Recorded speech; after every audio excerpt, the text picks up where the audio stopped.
Kalau kalian nggak kaya-kaya, jangan salahin siapa-siapa tapi salahin diri sendiri. Kenapa? Karena ternyata yang bikin kita nggak kaya-kaya adalah kita sendiri. Mau tau nggak kenapa? Karena biasanya lo nentuin apakah lo bakal berhasil atau enggak. Makanya, pernah dengar nggak ada pepatah, sedikit demi sedikit, lama-lama jadi bukit. Ya, itu kan berarti kan harus ada yang dimulai kan, dikit-dikit juga, bener nggak? Biar akhirnya jalan terus. Gitu, dan yang namanya kesuksesan itu nggak ada yang didapat dalam waktu semalam. Jadi bullshit lah kalau ada orang bilang, wah gue 2 hari langsung begini. Itu bullshit. Setahun tau-tau puluhan miliar, itu juga, ya biasanya ujung-ujungnya agak-agak fraud gitu lah ya. Gitu. Karena biasanya yang benar pasti dibangun dengan waktu yang lama.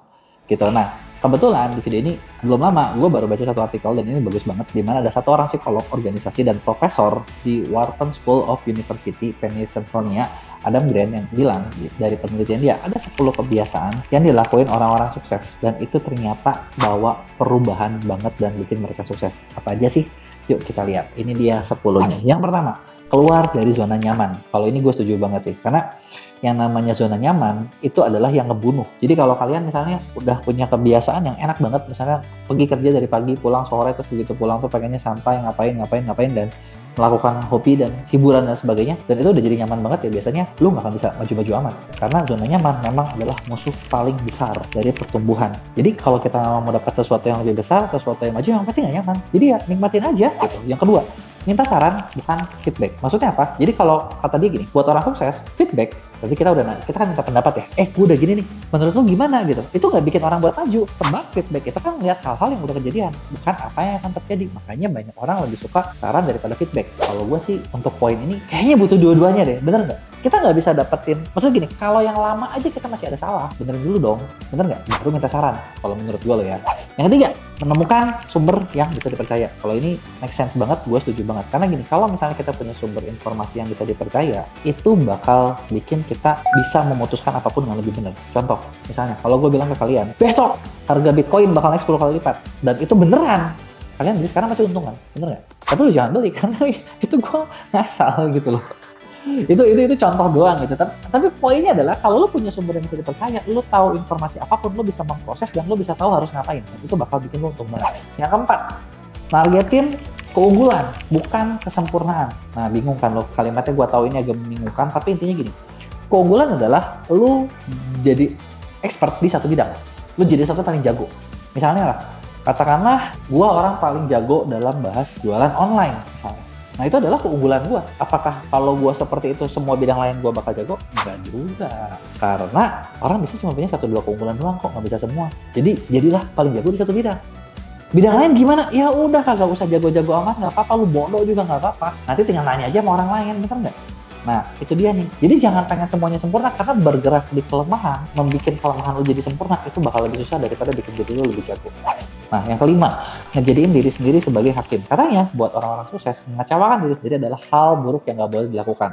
Maka dari itu, mereka berpikir untuk lebih baik mengecewakan orang lain aja daripada diri sendiri. Kalau menurut gue sih nggak ada yang bener ya. Karena gini, kalau lu ngecewain orang lain, sama baik lu rusak kan. Bener nggak? Kalau lu rusak, ya lu juga susah juga sih buat kemana-mana. Mungkin kalau buat yang semi jahat, bisa lah ya. Kalau gue sih kayaknya, jangan deh, kalau bisa ya nggak usah ngecewain orang deh. Bener nggak? Siapapun itu.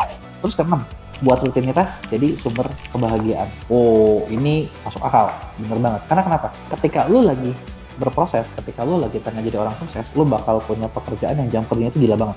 Udah mah gila banget, banyak banget, panjang banget, dan rutin. Tiap hari gitu-gitu aja selama setahun, 2 tahun, 3 tahun, dan seterusnya. Nah, daripada kita stres terus bilang, I hate my life, I hate my job, I hate my work, dan apapun itu, mendingan ya udah, enjoy aja. Anggap aja itu lo happy gitu. Nggak suka, bikin suka. Nggak sukses. Bener nggak? Terus ketujuh, berani buat nyari jalan keluar. Jadi gini, ketika kita lagi jalan, lagi bisnis, lagi ngapain, pasti ada aja kan mentoknya. Nah, ketika mentok, ya nggak ada salahnya gitu loh buat lu mundur. Ya udah, mundur dulu, nanti cari lagi gitu. Jangan kalau udah ngambil sesuatu tuh berarti harus A aja terus. Gitu. Karena kalau gitu ya nggak bisa juga. Gitu. Kedelapan, ngajarin apa yang pengen dipelajari. Cara paling baik buat belajar dalam satu hal adalah ngajarin dengan orang lain. Karena ketika kita ngajarin orang lain, ketika kita sharing ke orang lain, itu bakal bikin diri kita sendiri makin ngerti. Bikin kita sendiri makin tahu, makin nemu apa yang harus dilakukan gitu. Nah, nomor 9 adalah beri kesempatan buat orang lain. Biasanya orang sukses itu senang buat bagi-bagi kesempatan sama orang lain.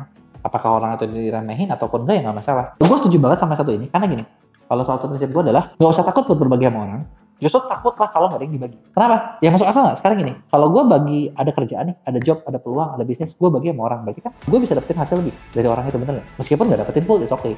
Tapi kalau misalnya nggak ada yang bisa dibagi, ya berarti nggak punya apa-apa dong. Bener nggak? Kan dengan banyak yang dibagi daripada nggak punya apa-apa. Ya kan? Nah, dan nomor terakhir adalah bikin bangga diri lu sendiri. Kenapa ini penting? Karena dengan kita bikin bangga diri kita sendiri, itu bakal bikin kita sendiri feel good, kita sendiri bakal lebih pede, kita sendiri bakal merasa lebih enak, dan kita sendiri lebih aman buat maju.